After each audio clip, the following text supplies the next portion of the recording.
But yeah, it's important for us to have realistic data for how far these volatility ETPs decay, right? It's not the end all be all volatility metric. In fact, I don't really take it into account that much. I go much more into detail. But knowing how much the products decay is definitely important. And I do say decay because, as we also know, long term, as long as the markets are staying reasonably cooperative and maintaining some sort of stability, volatility will be bleeding down. And that will cause these ETPs like VXX, UVXY, and the old delisted TVIX, which we'll talk about as well. It does cause those to decay over time. So what is that actual decay factor is what we're going to get at today. And I will give you the exact answers. But first of all, we have to remember that what it is all based on is this underlying index. Okay, this is the SPVIX STR index. And all of the long volatility ETPs and the short inverse ones, the vast majority of volatility ETPs on the market are essentially tracking this methodology of this underlying index. So what this index does, just really quickly, I do have videos on YouTube explaining this in far more detail, but essentially this is a methodology of holding a combination of the front 2-month VIX futures. So if we go to the VIX futures term structure here, these are the front 2-month futures right there. None of these other ones matter. We are just looking at these front two. And that SPVIX STR index is holding a composition of these two futures, depending on how many days to expiration there are. So right now, we're basically mid-cycle. You can always go on the ETF website. This is the iPath website. Over here, you can just type in VXX, and then it'll give you all the data that you're looking for. So you can just go highlight this VXX, and we can actually get the index components. You can see right now, it's pretty equal on both ends, right? It's holding 47% of February, 52% of March. It's basically right in the middle. So right now, what we call the VX30 contract is basically right in the middle of these two. Now, depending on how that product moves around in relation to this VIX index as we approach expiration, that underlying index, the SPVIX STR, is going to be changing value. That's what's causing the price movements of this index. And then, of course, by proxy, because they're all using the same methodology, all of the volatility ETPs will move in relation to this as well. Not exactly. Don't get confused to think that the numbers should line up. The absolute value numbers will be different, but the methodology is exactly the same. So the question is, and I think it's an important one, is how much do these products decay over time, right? So that SPVIX STR index, as you saw, it does go through periods where it can go down substantially. Now, what we're looking at here is a 1-year chart, and you can see over the last 1 year, it's actually up money. So to say that volatility ETPs always decay, or even most of the time decay, might not be entirely accurate. It depends on the market condition that we are in. Right now, in the last 1 year, this is actually up substantially. We started last year in February, it was at 27.11, and right now it's at 31.49. But if we go out 3 years, we can start to see that decay come in, minus 17.6% annualized over the last 3 years. So essentially, the 1 times index here has an annualized return of minus 17.6% per year. If we go out 5 years, now we can start to see why we call it the decay factor. This is now down 45.79%, and this is roughly in line with the long-term averages. If we go out 10 years, it kind of bottoms out around this 45% level. That's how much the SPVIX STR index long-term decays per year, about that 45% level. So the question today is, just take your best guess before I actually get into the data here.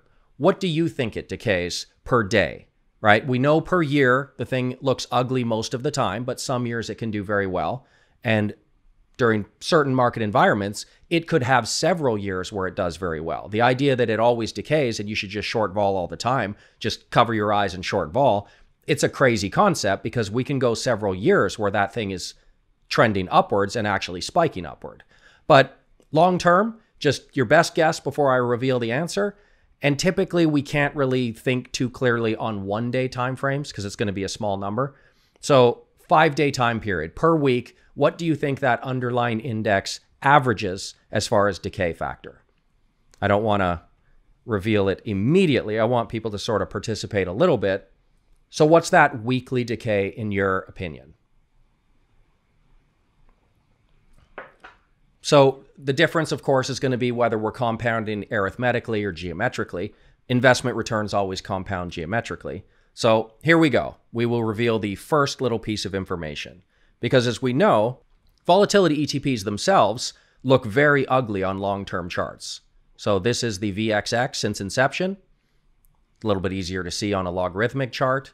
A lot of reverse splits there. And then since the VIX futures launched in 2004, this thing's gone from about 400,000 down to 17 bucks. Obviously pretty diabolical. And then the same thing here with UVXY, this time from 641 million down to 1090. Right now it's about $11. And then the old delisted TVIX, our old friend that's gone, not my friend, it was my enemy. I told everybody to just ignore this one. But it delisted in July. It went from 19 trillion down to 112 bucks when it was delisted. So pretty terrible. But as far as actual compounding decay factors, let's look at the underlying index. This is the SPVIX STR index. Again, this is this index, the baseline for all of these volatility ETPs, at least the front 2-month futures. There are a few of the ETPs left that do the midterm futures. So that would be, focusing more out here on the VIX term structure. But most of them are front month products. So this underlying index actually decays minus 0.235% per day. What does that look like on a long-term chart? We can see it here. The blue line, this is the underlying index on a logarithmic scale since VIX futures launched on March 26, 2004. So if we just do a basic regression here, minus 2.35%, that's what it looks like. Now, obviously, there are some periods where it decays faster than that. And again, there can be extended periods of time of multiple years where it decays significantly slower than that. Above, below, above, below. We're only really interested in averages because this is a baseline. If we go over to a 5-day chart, this is the one that's a little bit easier to conceptualize because I know some people do trade on the weekly options. Some people do monthlies, so we'll show the monthly in a second. But on a weekly basis, it is decaying minus 1.168%. So about 1.17% per week is what we're looking at long-term average. Again, could be more, could be less, but that's a pretty good number to have in mind, right? If you were doing a weekly strategy, for example, you'd want to know if it's just an average week, what you could actually expect to see the decay factor. And that's about what it is. If we go to the 21-day, which is essentially a monthly, if you're doing the monthly cycles, this is 21 trading days, down minus 4.815%. So nearly down 5% a month. And then when we compound that geometrically, of course, it adds up to roughly 45% a year bleeding capital.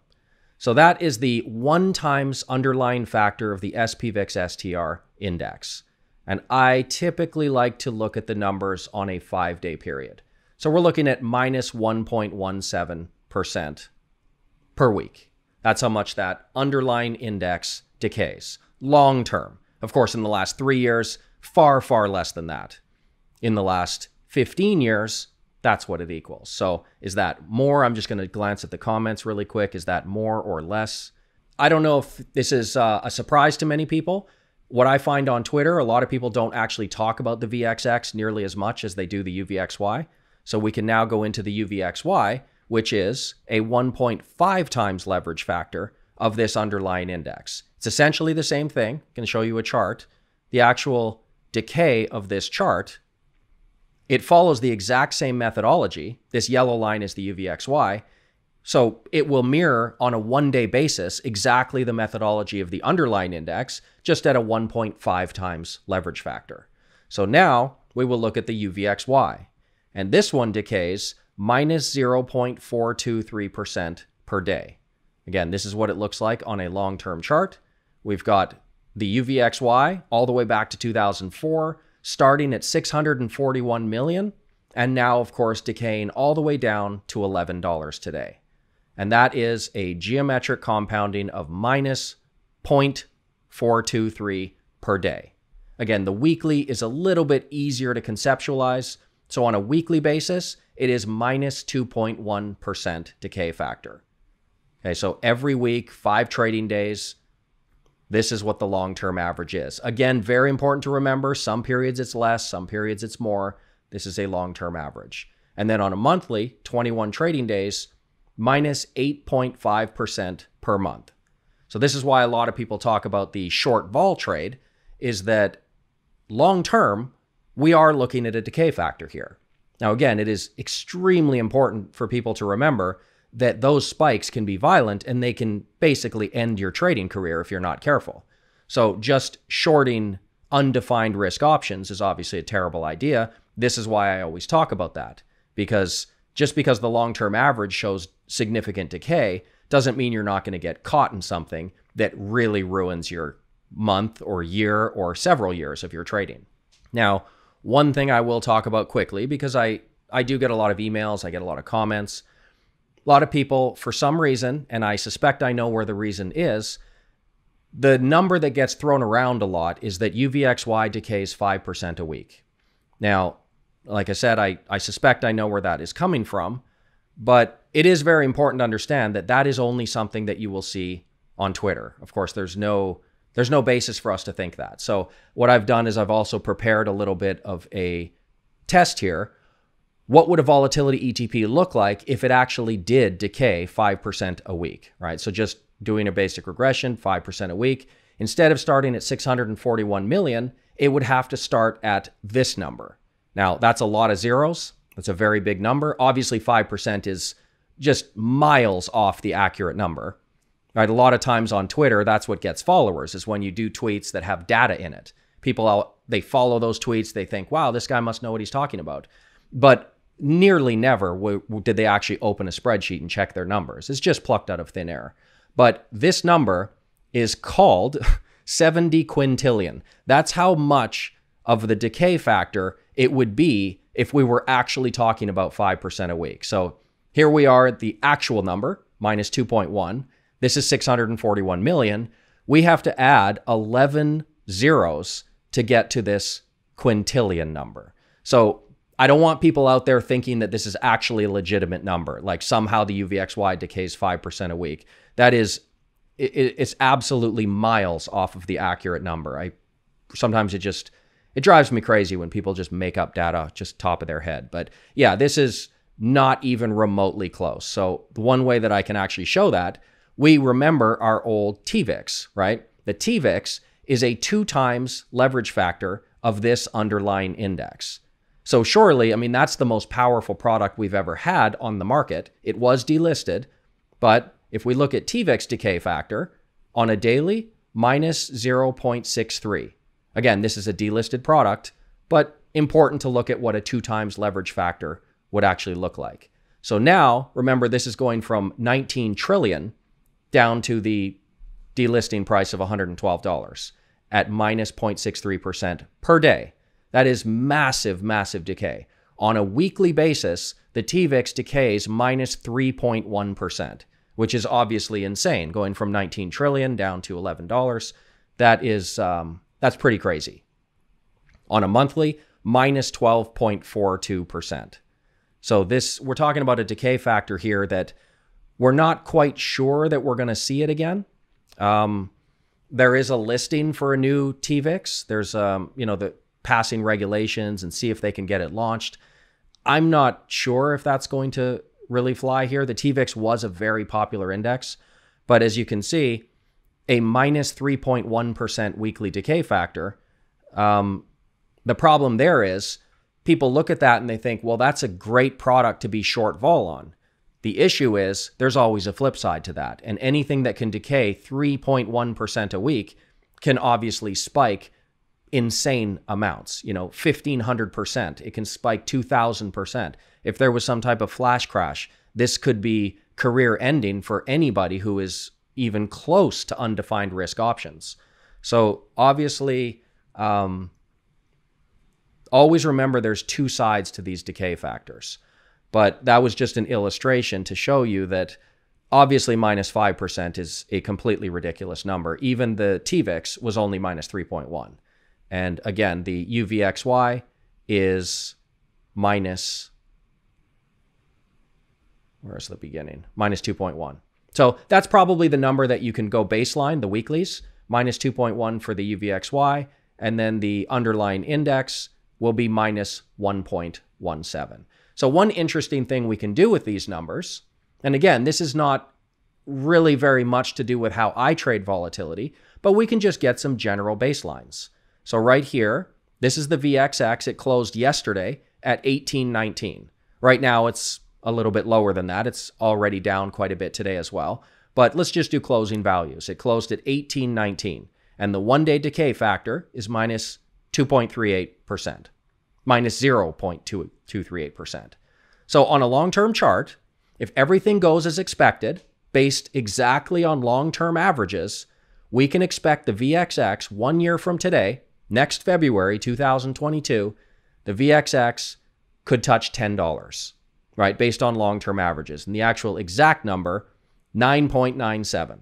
So next February, if everything is an average year, we could actually see the VXX dip below $10. On a chart, right now it's at 1736. My chart doesn't go that low. So if it's an average year, 1 year from now, this could go down into the tens, which is kind of interesting. I wouldn't base any of your trade decisions on this. But again, like I said, it's just interesting data to have and useful to always have the accurate information. So if you're interested in UVXY, for example, just to see what that's at, yesterday UVXY closed at 1172. So if we put 1172 here, and then the decay factor, of course, is different for UVXY. It's actually this number, minus 0.423% per day. Remember, the weekly is minus 2.1. What can we expect from UVXY a year from now? Well, if we go down to the year from now, we can expect it, based on long-term averages, to get to $4 a year from now. That is very, very significant decay, of course. Now, with the UVXY, with all the volatility ETPs, they will do reverse splits, typically, $9, $8, somewhere in this range. They would be looking to do a reverse split. We can look at the split history and just scroll over here. I've got a lot of data to go through. The UVXY split history, you can see there's been 9 of them. I would expect the next reverse split to be about a 1 to 5. So what would happen is, as this product is decaying, sorry, my spreadsheet's very, very slow here. As this product is decaying, if everything goes based on normal decay factors, let's just ballpark it right when it hits 9. What would end up happening is they would do a reverse split, a 1 to 5 reverse split, and that would be a $45 ETF, and then it would start from there. So at the end of the year, we could expect next February, if everything is just law of averages, we could expect the UVXY to have an actual print price of about $20. Now, again, that would be factoring in one of those reverse splits that have happened so often that have taken the product from $641 million down to $11. But that's basically what we're looking at there. So kind of interesting here. You can actually, once you have the correct data and you've got the numbers, everything adds up, then you can start getting realistic expectations for where this is going to go. So for example, if you were doing leap options on some of these products, you were doing a year out or something, and you wanted to know if it's an average year, where would the price be expected to be? Well, as we saw, VXX a year from now, we're probably looking at an ETF that's priced at about $10. And it would be looking at that point, or at 9, 8, to be doing one of those reverse splits. The UVXY, if the stock market is a totally normal year this year, and it just decays normally, almost certainly there's going to be a reverse split. They're not going to let that go down to $4. So you will see a reverse split there. So I always find this data interesting. As you can see, my spreadsheets are just packed full of stuff. But again, it bothers me when I see people posting data online that's just so clearly made up out of thin air. So I wanted to sort of clear the air, make sure everybody knows that 5% a week, it would be an inverse product or a long product that would never pass regulations. It would be so insanely leveraged. Even TVIX only decays 3.1. Could you imagine what kind of volatility ETP we would need to get a 5% weekly decay factor? It would be, obviously regulators are not going to let that pass. So don't let people who are trying to convince you to get in on the blind short vol train convince you that these things decay far faster than they actually do. Of course, that is quite self-serving. They're going to say, wow, look at this. They're going to show you charts that obviously look something like this. They're going to show you these, ad nauseum. They're going to say, well, all you have to do, of course, just use your eyes. All you have to do is just short vol and money falls from the sky, right? This is the easiest trade in the world. These products are broken. They're just, all you do is just maintain short vol positions and we're all going to be millionaires. The reality is, just like with all markets, there's both sides to it. Just like the options market, there's both buyers and sellers. There's long vol, short vol. And the reason that things are priced the way they are is because it is, at least our general understanding, a fair priced market. It is accurately pricing the likelihood of certain probabilities. So when you see something like the Uvxy that decays minus 2.1% per week, it just should immediately dawn on you, wow, that thing can also spike up insanely fast. Because if it couldn't, then it wouldn't be priced that way, would it? Nobody would be on the other side of that trade. So just remember that when people sell it to you, you should short vol because these products decay so quickly. That so quickly part should be a red flag as well. That means the opposite is also true. Everything in trading, try to view it as a double-edged sword. You get that decay factor if you're smart, conservative, and you understand how to control risk, and you get blown up if you don't. That's always that double-edged sword. Thank you so much for watching the video. So don't forget to subscribe to the channel and go check out my website right here. There's tons of articles and videos on there, as well as a free trial to join the VTS investing community. What have you got to lose? Come see how I personally navigate these unruly markets. See you next time.